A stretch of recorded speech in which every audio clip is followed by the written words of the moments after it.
નમસ્કાર મિત્રો, સ્વાગત છે તમારું હવામાનની અપડેટમાં। આજે તારીખ 18/8/2025। ગઈકાલે મિત્રો વરસાદે ભૂક્કા બોલાવ્યા કચ્છના વિસ્તારોમાં અને પશ્ચિમ ઉત્તર સૌરાષ્ટ્રના ભાગોમાં।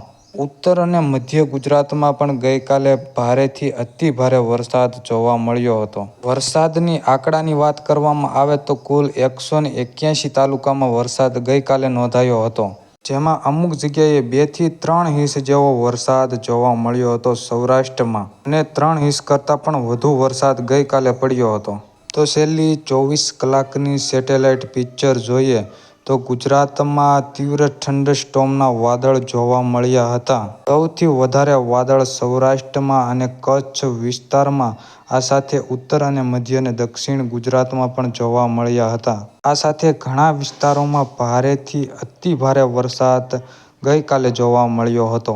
આગામી 18, 19 ને 20 તારીખ સુધી વરસાદ ભૂક્કા બોલાવશે। સિસ્ટમની વાત કરવામાં આવે તો એક સિસ્ટમ બંગાળના દરિયાકાંઠા વિસ્તારોમાં અને એક સિસ્ટમ ગુજરાતના નીચલા લેવલમાં જોવા મળી રહી છે। બંગાળની ખાડીવાળી સિસ્ટમ એક લો પ્રેશર બવળ્યું સર્ક્યુલેશન જોવા મળી રહ્યું છે। આ સર્ક્યુલેશન 20-22 તારીખ સુધીમાં ભારેથી અતિ ભારે વરસાદ ગુજરાતમાં લાવવાની સંભાવનાઓ।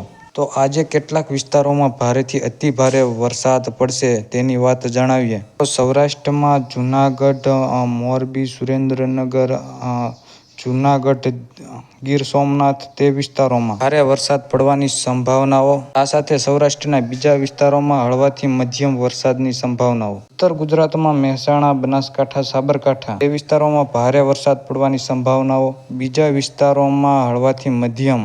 મધ્ય ગુજરાતમાં અમદાવાદ, ખેડા, આણંદ, છોટાઉદેપુર તે વિસ્તારોમાં ભારે વરસાદ પડવાની સંભાવનાઓ। બીજા વિસ્તારોમાં હળવાથી મધ્યમ વરસાદની સંભાવનાઓ। દક્ષિણ ગુજરાતમાં વલસાડ, તાપી, ડાંગ, દાદરા નગર હવેલી તેમાં ભારે વરસાદ પડવાની સંભાવનાઓ।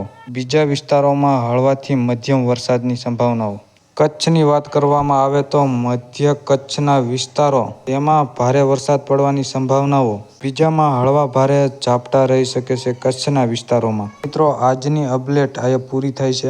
આગામી દિવસની અપડેટ જાણવા માટે ગુજરાત વેધર સમાચાર યુટ્યુબ ચેનલને જરૂરથી સબસ્ક્રાઈબ કરી લેજો।